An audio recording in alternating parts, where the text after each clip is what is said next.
தொடக்க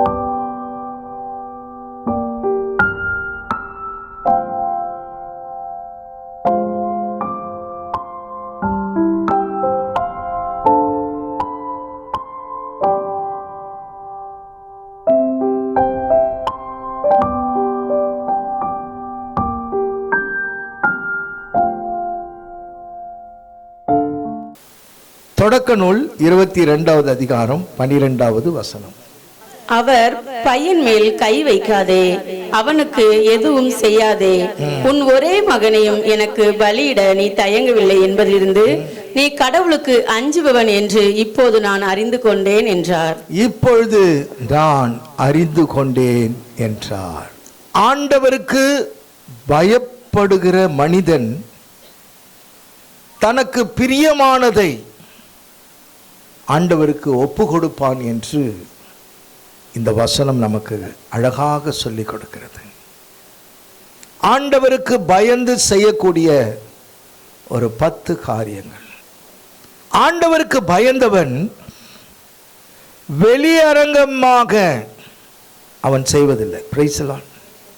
எல்லா இடத்துலையும் போய் சொன்ன ஆண்டவருக்கு ரொம்ப பயப்படுறேங்க நான் அப்படின்னெல்லாம் வெளியரங்கமாக போய் சொல்லிக்கொண்டு இருக்க தேவையே கிடையாது. ஆமென். நீ பயப்படுறேன்னு சொன்னால் கடவுள் மாத்திரம் உன் அறிவார். உன் பயத்தை கடவுள் அறிவார். முதலாவது நீ ஆண்டவருக்கு பயந்தால் நீ உனக்கு பிரியமானதை பலிபீடத்தில் கொண்டு வந்து வைப்பாய். நீ உண்மையாகவே நீ ஆண்டவருக்கு பயந்தேன்னு சொன்னா நீ பலிபீடத்தில் கொண்டு வந்து உண்மையாக வைப்ப. அது உன்னுடைய பணமாக இருக்கலாம், அது உன்னுடைய குடும்பமாக இருக்கலாம், உன்னுடைய வாழ்க்கையாக இருக்கலாம், இன்னும் என்னெல்லாமோ சொல்லலாம். பிரைஸ் எல்லாம் நீ பயந்துன்னு சொன்னா பலிபீடத்தில் கொண்டு வந்து வைக்கிறது. ஆண்டவருடைய பலிபீடத்தில் கொண்டு வந்து வைக்கிற உன் வாழ்க்கையை, உன்னுடைய சம்பாத்தியத்தை,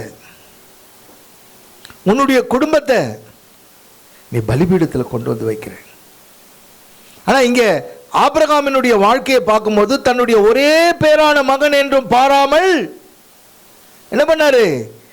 எனக்கு பலியிட தயங்கவே இல்லை என்று ஆண்டவர் சொல்லுகிறார். தன்னுடைய ஒரே பேரான மகன் என்றும் பாராமல் என்னிடத்தில் கொண்டு வந்து பலியிட அவன் ஆயத்தமாகிவிட்டான்.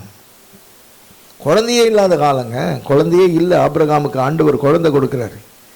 குழந்தையே இல்லாதவனுக்கு ஒரு குழந்தை கொடுத்தா எவ்வளோ சந்தோஷம் இருக்கும்.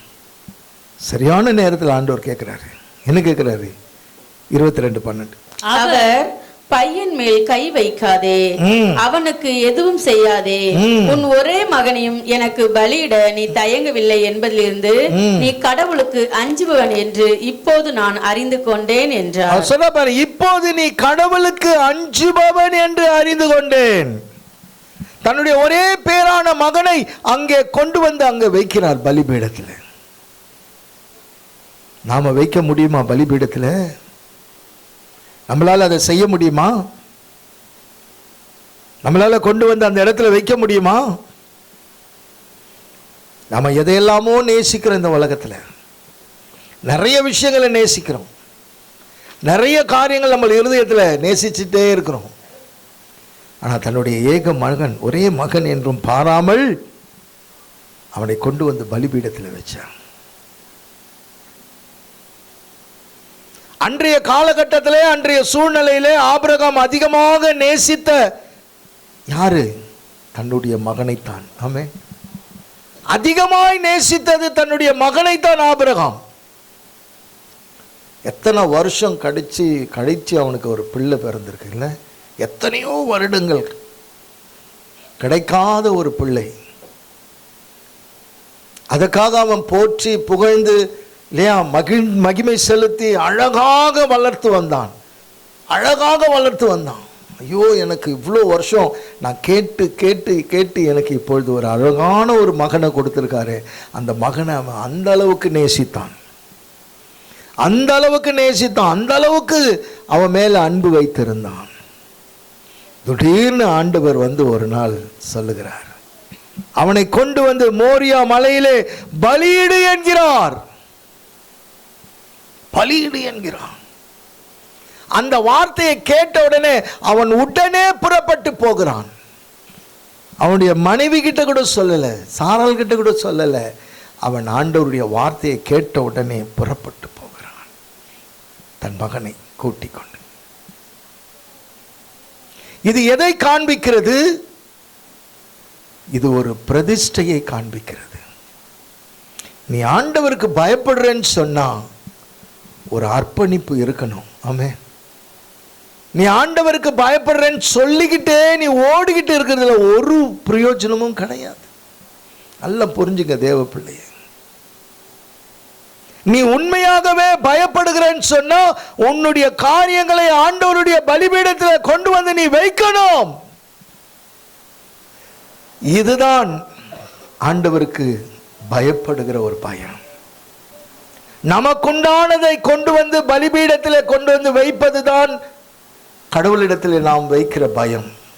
முதலாவது நான் பலிபீடத்தில் கொண்டு வந்து வைக்கணும். பிரதிஷ்டைன்னா என்ன தெரியுமா? நமக்கு எது பிரியமா இருக்கிறதோ அதை ஆண்டவருக்கு கொடுப்பது தான் பிரதிஷ்டை. இப்போ ஃபார் எக்ஸாம்பிள், எனக்கு இந்த பொருள் பிரியமா இருக்கு, இந்த மொபைல், எனக்கு இந்த மொபைல் மேலே எனக்கு ரொம்ப நாட்டமாக இருக்கு, அதை கொண்டு வந்து வைக்கணும். அதுதான் பிரதிஷ்டை. அதுதான் பிரதிஷ்டை. வருஷம் நம்ம ஒரு பிரதிஜ்ஞை செய்வோம் தெரியுமா? ஆண்டவரே, இந்த புது வருஷத்தில் நான் இந்த காரியத்தை செய்ய மாட்டேன், ஆண்டவரே இந்த புது வருஷத்தில் இதை நான் செய்ய மாட்டேன், இதை செய்ய மாட்டேன், இதை செய்ய மாட்டேன். நம்ம நிறைய சொல்லுவோம் இல்லையா? ஆனால் கொஞ்ச நாளைக்கு அதுக்கப்புறம் அதை திரும்பவும் நம்ம அதே பழக்கத்துக்குள்ளே போயிடுவோம். ஆனால் ஒன்ஸ் நீ கொடுத்துட்டேன்னு சொன்னால் அதை நீ செய்யாமல் இருப்பது தான் பிரதிஷ்டை. ஆமென். புரிஞ்சுதா? பிரைஸ் எல்லாம். இப்போ நிறைய நேரங்களில் எப்போ படுத்தாலும் தூக்கம் வருது, அசதியாகவே படுத்துக்கிட்டு இருப்பாங்க. அந்த தூக்கத்தை எதிர்த்து போராடி ஜெபிக்கிறோம் பாருங்க, அதுதான் பலிபீடத்தில் வைக்கிறது. நல்லா சாப்பிடணும் அப்படின்னு நினைக்கிறேன், அந்த ஆசையை கொண்டு வந்து பலிபீடத்தில் வைக்கணும். ஆமென். பிரைஸ் எல்லாம். அந்த பலிபீடத்தில் வைக்கணும்னா என்ன அர்த்தம்? நீ உபவாசம் பண்ணணும். அந்த உபவாசம், அதை ஃபாஸ்டிங் போட்டு அதை அடக்கணும். உபவாசித்து அதை ஜெயிக்க முடியுமா? முடியாதா? ஜெயிக்க முடியும்.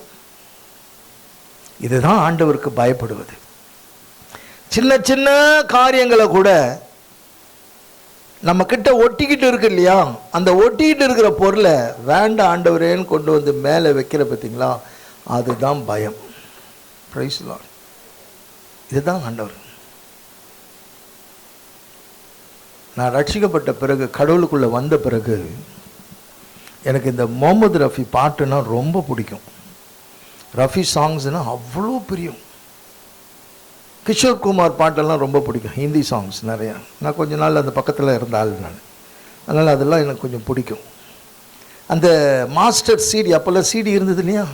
அந்த மாஸ்டர் சிடியெல்லாம் வாங்கிட்டு வந்து வச்சுருப்பேன் பாட்டு கேட்குறதுக்கு. ஒரு நாள் கடவுளுக்குள்ளார வந்து ஜெபம் பண்ணும்போது ஆண்டவர் சொல்கிறாரு, இதெல்லாம் எடுத்து போடு. அப்போ நாங்கள் எல்லாத்தையும் எடுத்து போடுனும் போது எல்லாம் கொடுத்துட்டேன்னு, வேற என்ன இருக்குன்னு எனக்குள்ளே உணர்த்திக்கிட்டே இருந்தார். உடனே போன அதை எடுத்தேன், உடச்சி குப்பைத்தட்டில் போட்டேன். எனக்கு அது மேலே இருந்த மோகம், அது மேலே இருந்த ஆசைகள். பிரைஸ்லாம். சின்ன சின்ன விஷயங்கள். ஆபிரகாம் அவனுடைய பிள்ளைய அழகாக வளர்க்கிறான். இவனை அழகா வளர்க்கறதுக்காக இஸ்மவேல் என்ன பண்றான்? துரத்து விட்டான். ஆகாரை துரத்து விட்டான். இவனை செல்ல பிள்ளையாக, அழகான பிள்ளையாக வீட்டில் வளர்த்துட்டு வரான். ஆனா ஆண்டவர் ஒரு ராத்திரி வந்து சொல்றாரு, ஆபிரகாம், உன் மகனை எனக்கு கொண்டு வந்து பலியிடு. Price the Lord. இன்றைக்கு பிள்ளைய கொண்டு வந்து கொடு. என்ன செய்யணும்? பலிபீடத்தில் வைக்கணும். ஆமென். Praise the Lord. பலிபீடத்தில் கொண்டு வந்து வைக்கணும். ஆண்டவர் சொன்ன உடனே, ஆண்டவருக்கு பயந்த மனிதன் தனக்கு பிரியமானதை பலிபீடத்தில் வைப்பான். ஆமென். ஆண்டவருக்கு உண்மையாகவே பயப்படுகிற மனிதன் தனக்கு பிரியமானதை பலிபீடத்தில் வைப்பான். ஆபிரகாம் தான் வளர்த்த அந்த மகன், அழகாய் வளர்த்த மகன் கொண்டு வந்து கொடுக்கிறான். ஆண்டவருக்கு பிரியமானவன் எதையுமே ஒப்பு கொடுப்பான். ஆண்டவருக்கு பயப்படுகிற மனுஷன், ஆண்டவர் மேல பிரியமாய் இருக்கிற மனுஷன் எல்லாத்தையும் ஒப்பு கொடுப்பான். வேண்டாம் ஆண்டவரே, இந்த காரியம் எனக்கு வேண்டாம் ஆண்டவரே, இது உமக்கு பிரியம் இல்லை. அதில் அழகா பாடுவார், உமக்கு பிரியமானதை செய்ய எனக்கு கற்றுத்தாரும் தெய்வம். உமக்கு பிரியமானது. உண்மையாவே ஆண்டவருக்கு பயப்படுறவன் ஆண்டவருக்கு பிரியமானதை ஒப்பு கொடுப்பான். அதான் சரியான அர்த்தம். அதான் சரியான அர்த்தம். ஒரு பிரதிஷ்டை பண்ணணும், ஒரு பிரதிஷ்டை, அதான் பிரதிஷ்டை. அந்த பிரதிஷ்டையில நீ நிக்கணும். ஆண்டவருக்காக நீ விட்டு கொடுக்கணும். சும்மா பெயர் அளவுல நான் கிறிஸ்தவன் கிறிஸ்தவன் நீ வாழ்றதுல ஒரு பிரயோஜனமும் கிடையாது. ஆமென். Praise the Lord. நான் கிறிஸ்தவன் சொல்லுகிறதுல ஏதாவது பிரயோஜனம் இருக்கா? ஒரு பிரயோஜனம் கிடையாது. ஆனா கிறிஸ்துவுக்குள் நீ வாழ்கிறேன்னு சொன்னா நீ நிச்சயமாகவே கடவுளுக்கு பயப்படுகிறவனாய், ஆண்டவருக்காக நீ விட்டு கொடுக்கணும் உன் வாழ்க்கையை. அப்பதான் நீ முன்னேறி செல்ல முடியும். நீ மேல போகணும்னு சொன்னா இடரலானவைகளை எல்லாம் நீ ஆண்டவருடைய பலிபீடத்தில் வைக்கணும். Price the Lord. அப்பதான் நீங்க மேல போவீங்க, இல்லைன்னா போக முடியாது. மேபி கசப்பு இருக்கும், இருதயத்துல கசப்புகள் இருக்கும், வைராக்கியங்கள் இருக்கும், பிடிவாதங்கள் இருக்கும், மூர்க்கதனங்கள் இருக்கும். இப்படி நிறைய விஷயங்களை நாம சொல்லிக்கொண்டே போகலாம். இதெல்லாம் கொண்டு போய் பலிபீடத்துல வைக்கணும். ஆண்டவருக்கு பயப்படுகிறவன். Price the Lord. அப்போ விட்டு கொடுத்தல் என்றால் நீங்கள் ஜெயித்து விடுவீர்கள் என்பது அர்த்தம். Price the Lord. நீங்க விட்டு கொடுத்துட்டீங்கன்னு வச்சுங்களேன், நீங்க ஜெயிச்சிடுவீங்க. அதை நீங்க செஞ்சு பாருங்க, விட்டு கொடுத்து பாருங்க. தன் உயிரை இழந்து போக விரும்புகிறவன் அதை பெற்றுக்கொள்வான். அதை பெற்றுக்கொள்வான். அதை காத்துக்கொள்ள விரும்புகிறவன் அதை இழந்து போகிறான். திருமறை சொல்ல. இப்ப நாம எங்க இருக்கிறோம்? ஆண்டவராகிய இயேசு கிறிஸ்து சொல்றாரு, இந்த நாட்கள்ல நாம் எவ்வளவு ஆண்டவருக்கு பயப்படுகிறோம் என்று சிந்தித்து பாருங்கள். Price the Lord. எவ்வளவு பயப்படுறோம். இன்னைக்கு பயம்ன்றதே கிடையாது. ஆமென். பெரியவங்களுக்கும் பயம் கிடையாது, வளர்க்குற உங்க பிள்ளைங்களுக்கும் அந்த பயம் கிடையாது. உங்களுக்கு பயம் இருந்தாலும் பிள்ளைகளுக்கு பயம் இருக்கும். இப்ப நீங்களே பயப்படல, இப்ப பிள்ளைங்க எப்படி பயப்படுவாங்க? ஆனா எப்படி கண்டுபிடிக்கலாம் அப்படின்னு சொன்னா, நீ ஆண்டவருக்கு பிரியமானதை பலிபீடத்தில் வைக்கும் பொழுது நீ கண்டுபிடிக்கலாம். ஆமென். Praise the Lord. ஆண்டவருக்கு பிரியமானதை நீ எப்ப நீ பலிபீடத்துல வைக்கிறியோ அப்ப நீ கண்டுபிடிச்சிடலாம். ஆண்டவரே, இந்த காரியத்தை நான் விட்டுட்டேன், ஆண்டவரே இந்த காரியத்தை நான் விட்டுட்டேன், இந்த காரியத்தை விட்டுட்டேன், இனி அதை நான் செய்வதில்லை. ஆமென். இனி நான் அதை தொடுவதில்லை, இனி நான் அதை பார்ப்பதில்லை, இனி நான் அந்த காரியத்தை செய்வதில்லை அப்படின்னு நீ நினைக்கும் பொழுது அங்க கிருபை இறங்கி வரும். இததாங்க பயிற்சி. இதுதான் பயிற்சி. நம்ம வாழ்க்கையில நமக்கு செய்ய வேண்டிய பயிற்சிகள் இதுதான். நமக்கு இன்னொருத்தர் சொல்லணும்ன்ற அவசியமே கிடையாது. வேற யாராவது சொல்லணுமா? அங்க பாருங்க, தன்னுடைய ஒரே பேரான மகனை அப்படியே கொண்டு வந்து வைத்தார். தன்னுடைய ஒரே பேரான மகனை அப்படியே கொண்டு வந்து வைத்தார். அவர் யாருக்கிட்டையும் டிஸ்கஸ் பண்ணவே இல்லை. தன் மனைவி கிட்ட கூட சொல்லல, உறவினர்களிடத்துல போய் கேட்கல. ஆண்டவர் சொல்லிவிட்டார். அவர் மேல இருந்த பயம் அப்படியே கொண்டு வந்து வைக்கிறார்.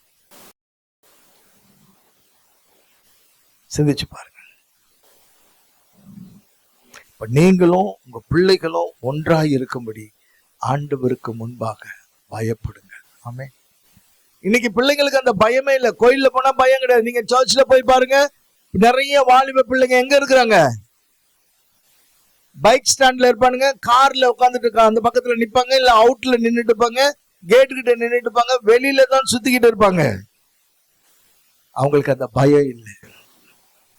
ஆலயத்துல உட்கார்ந்து திருப்பலி அங்க நடக்கும். அந்த திருப்பலி நேரத்துல நீ மொபைல் நோண்டிட்டு இருப்ப, மெசேஜ் கொடுத்துட்டு இருப்ப.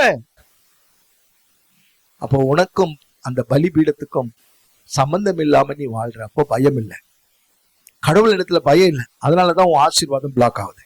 இதை நல்லா புரிஞ்சுக்கங்க. உன்னுடைய ஆசீர்வாதம் ஏன் தடைப்படுது? நீ ஏன் மேல போகல? நீ ஏன் உயர்த்தப்படல?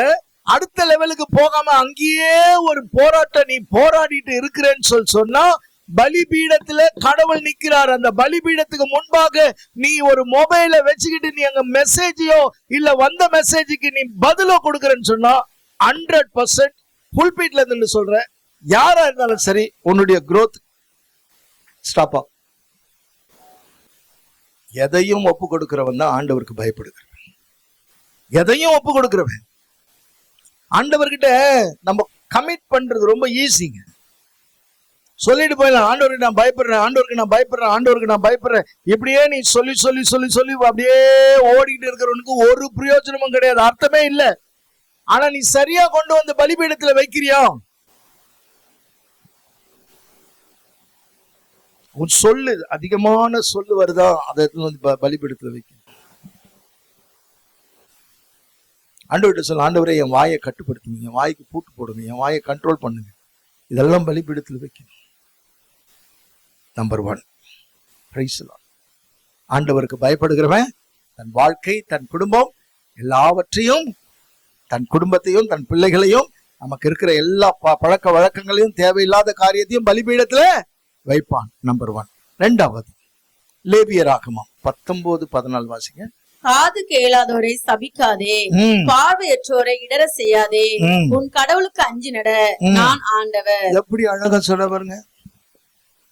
காது கேளாதவனை சபிக்காதே, பார்வையற்றவரை இடறல் செய்யாதே, உன் கடவுளுக்கு அஞ்சி நட, நான் ஆண்டவர் என்று சொல்ற. ஆமென். நான் ஆண்டவர். இதனுடைய சரியான அர்த்தம் என்ன தெரியுமா? சரீரத்துல குறைபாடு உள்ளவர்களை பரியாசம் பண்ணவே கூடாது, அவர்களை குற்றம் சாட்டவும் கூடாது. ஆமென். அதே நேரத்தில் அவர்களை அற்பமாகவும் எண்ணக்கூடாது. கடவுள் இதை சொல்லி கொடுக்கிறார். நீ கடவுளுக்கு பயப்படணும். ஆண்டவர் உன்னை பார்க்கிறாரு, ஆண்டவர் உன் சத்தத்தை கேட்கிறாரு. என் ஆண்டவர் உயிருள்ளவர், என் ஆண்டவர் கல்லல்ல, என் ஆண்டவர் மரம் அல்ல, என் ஆண்டவர் ஒரு போட்டோல கிடையாதுங்க. வாழும் கடவுளை நான் ஆராதிக்கிறேன். அந்த உன்னத கடவுள் என்கிட்ட பேசுறாரு, உங்ககிட்ட பேசுறாரு, இந்த சத்தியத்தின் மூலமாக பேசுகிறார். ஆமென். ஆண்டவருக்கு நீ பயந்து இருப்பாயாக. இப்ப ஒருத்தனுக்கு கண்ணு தெரியல, ரோட்ல நம்ம பாக்குறோம், கண்ணு தெரியல இல்லையா? உடனே நம்ம என்ன பண்றோம்? ஒரு குச்சி தட்டிக்கிட்டே போறாரு, கண்ணு தெரியல. நம்ம முடிஞ்சா அவருக்கு கை பிடிச்சி கொண்டு போய் விடணும். ஆமென். பேசலாம். ஆனா அதே நேரத்தில் நம்ம என்னெல்லாம் பேசிடுறோம் இல்ல? வீட்டுல பெரியவங்களே இருக்காங்கங்க, சில நேரத்துல கண் பார்வை தெரியாது, நம்ம என்னெல்லாம் பேசிடுறோம், என்னெல்லாம் பேசுறோம். வயசானவங்களுக்கு கண்ணு தெரியாது, புள்ள சொல்லுவான், பார்த்து வரக்கூடாதா, உனக்கு என்ன பார்வையா தெரியல, பேசக்கூடாது, பி கேர்ஃபுல், அங்க போகவே மாட்டேன். ஆமே. Price the Lord. சபையுரையாளர் பிரசங்கி 12வது அதிகாரம் 4வது வசனம். வீட்டுக்காவலர் நடுக்கம் கொள்ள, வள்ளியோர் தளர்வுறு முன்னும், அரைப்போர் மிக சிலராகி தம் வேலையை நிறுத்தி கொள்ள, பலகனி வழியாக பார்ப்போர் ஒளி இழந்து போகும் முன்னும், தெருச்சந்தடி கேளாவண்ணம் கதவுகள் அடைத்துக் கொள்ள, சிட்டுக்குருவின் கீச்சொலியும் உறக்கத்தை கலைக்க, இன்னிசை கருவி இசைக்கும் மகளிர் அனைவரும் ஓய்ந்து போகும் முன்னும், உன்னை படைத்தவரை உள்ளத்தில் நினை. ஆமென். மேட்டை கண்டு அச்சம் கொண்டு தெருவில் நடப்பதை நினைத்து திகில் கொள்ளும் முன்னும், வாதுமை மரம் பூ பூக்கும் முன்னும், வெட்டுக்கிளியை போல நடை தட்டு தடுமாற ஆசையெல்லாம் அற்று போகும் முன்னும், உற்றார் வீதியில் அழுது புலம்ப நீ முடிவுற்ற ஓய்வுக்கு செல்லும் முன்னும், உன்னை படைத்தவரை உள்ளத்தில் நினை. மண்ணினின்று வந்த உடல் மண்ணுக்கே திரும்பும் முன்னும், கடவுள் தந்த உயிர் அவரிடமே திரும்பும் முன்னும், உன்னை படைத்தவரை உள்ளத்தில் நினை. ஆமென். பல் விழுகின்ற வரைக்கும் இருக்கும், தலை நரைக்கின்ற வரைக்கும் இருக்கும், கண் போகின்ற வரைக்கும் இருக்கும், காது சத்தம் கேட்கின்ற வரைக்கும் இருக்கும். எல்லாம் எழுதியிருக்கு வேதத்துல. அப்ப நீங்க உங்க வாழ்க்கையில எத்தனை பரியாசம் பண்ணிருப்பீங்க இல்லையா? பரியாசம் பண்ணிருப்போம் இல்ல, நிறைய பண்ணிருப்போம். செவிடனை நிந்திக்கிறவன், குருடனுக்கு தடைக்கல் வைக்கிறவன், அவன் யார்? ஆண்டவருக்கு பயப்படாதவன். ஆமென். Praise the Lord. கடவுளுக்கு பயப்படாதவன் தான் இதெல்லாம் செய்வான். ஆனா கடவுளுக்கு பயப்படுகிறவன், ஒருவேளை இந்த நாட்கள்ல இந்த சத்தியம் உங்களோட பேசுகுதுன்னு சொன்னா, யாராவது வழியில கண் பார்வையற்றவர்கள் இருந்தா முடிஞ்சா ஹெல்ப் பண்ணுங்க, முடியலன்னா யாரையாவது சொல்லி ஹெல்ப் பண்ண வைங்க. 3 லேவியராகமம் 19:32. நரை திரண்டவருக்கு முன் எழுந்து நில், முதிர்ந்தவர் முகத்தை மதித்து நட, உன் கடவுளுக்கு அஞ்சி வாழ், நானே ஆண்டவர். உன் கடவுளுக்கு அஞ்சி வாழ், நானே ஆண்டவர். நரைத்தவனுக்கு முன்பாக எழும்பி நிக்கணும். தமிழ் கலாச்சாரமே அதுதான். வீட்டுல பெரியவங்க யாராவது வந்துட்டாங்கன்னு சொன்னா உடனே எழுந்து நிக்கணும். நம்ம எழுந்து நிக்கிறோமா? இதுதான் தமிழன் கலாச்சாரம். வயசானவங்களுக்கு மரியாதை கொடுக்கறதுன்னு சொல்லுவாங்க. ஆமென். Praise the Lord. வீட்டுக்கு யாராவது பெரியவங்க வந்தா உடனே ஓடி வந்து மரியாதை செலுத்தணும். வயசானவங்க வீட்டுக்கு வந்தா என்ன செய்யணும்? வயசுக்கு கீழே இருக்கிறவங்க எழுந்து நிக்கணும். வீட்டில் வயசானவங்க இருந்தாங்கன்னா, அது தகப்பனா இருக்கிறாரு, தாயா இருந்துச்சுன்னா பிள்ளைங்க மரியாதை கொடுக்கணும். ஆண்டவருக்கு பயப்படுறவங்க இதை செய்வாங்க. புரியுதுங்களா? முதிர் வயது உள்ளவர்களை நீ கனம் பண்ணணும், கனம் பண்ணணும். இதுதான் தீமோத்தேயுக்கு பவுல் சொல்லி கொடுப்பாரு. தீமோத்தேயுக்கு என்ன சொல்லி கொடுப்பாரு? பவுல் சொல்லி கொடுக்கிறாரு. முதிர் வயது உள்ளவனை நீ எப்படி கனம் பண்ணணும், தகப்பனை எப்படி நீ கனம் பண்ணணும். இன்னைக்கு பிள்ளைங்க அப்பாவை வந்து எப்படி பேசணும்? இன்னைக்கு அப்பாவெல்லாம் நீ வா போ அப்படிதான் பேசுதுங்க. நீ என்ன ரொம்ப வைப்பா, நீ வாங்க சொல்லி கொடுக்கணும். வாங்கப்பா, பேசாதீங்கப்பா, போங்க வாங்கன்னு சொல்லி கொடுக்கணும். நீ கனம் பண்ணா நாளைக்கு ஓம் புள்ள உன்னை கனம் பண்ணும். நீ கனம் பண்ணலன்னா நாளைக்கு ஓம் புள்ள உன்னையே கனம் பண்ணாது. 1 தீமோத்தேயு 5வது அதிகாரம் 1-2. முதியோரிடம் கடுமையாய் இராதே, முதியோரிடம் கடுமையாய் இராதே, அவர்களை தந்தையராக மதித்து ஊக்குவி, அவர்களை தந்தையராக மதித்து ஊக்குவி. இளைஞர்களை தம்பிகளாகவும், இளைஞர்களை தம்பிகளாகவும், வயது முதிர்ந்த பெண்களை அன்னையராகவும், அன்னையராகவும், பெண்களை தூய்மை நிறைந்த மனத்தோடு தங்கையாகவும் கருதி அறிவுரை கூறு. பவுல் அழகா தீமோத்தேயுக்கு சொல்லி கொடுக்கிறாரு. தேவ ஜனமே, முதிர் வயது உள்ளவர்களை கனம் பண்ண வேண்டும். முதிர் வயது உள்ளவர்களை நான் என்ன பண்ணணும்? கனம் பண்ணணும். நாம கனம் பண்றோமா? வீட்டுல இருக்கிறவங்கள இன்னைக்கு நிறைய சின்ன பிள்ளைங்க எல்லாம் இருக்கிறீங்க. வீட்டுல மாமியார் வயசானவங்களா இருந்தா கூட மதிக்காது. நாம இரும்பிக்கிட்டே இருப்போம். அம்மா எலிசபெத்து தண்ணி, அது அப்போ தான் டிவி பார்க்கும், இல்லைன்னா மொபைலை பார்த்துக்கும். அப்படியே மொபைலை பார்த்துக்கினே கொண்டாந்து டொக்குன்னு பாதி வைக்கும். ஆனால் செத்துட்டு பாடு எப்படி ஆடுவோம் தெரியுமா? அத்தைக்கு என் மேலே தான் ரொம்ப பிரியமாக இருக்கும். பொய். ஆமென். பிரைஸ் எல்லாம் புரியுதுங்களா? வயதானவர்களுக்கு கொடுக்க வேண்டிய மரியாதையை நாம் கொடுத்தே ஆகணும். அது மாமியாராக இருந்தாலும் சரி, மாமனாராக இருந்தாலும் சரி, தகப்பனாக இருந்தாலும் சரி, தாயாக இருந்தாலும் சரி, அண்ணனா இருந்தாலும் சரி, தங்கியா இருந்தாலும் சரி, அவங்களுக்கு கொடுக்க வேண்டிய மரியாதையை நாம் கொடுத்தே ஆகணும். இதுதான் உண்மையாகவே நீ ஆண்டவருக்கு பயப்படுற ஒரு பயம். பிரைஸ் எல்லாம்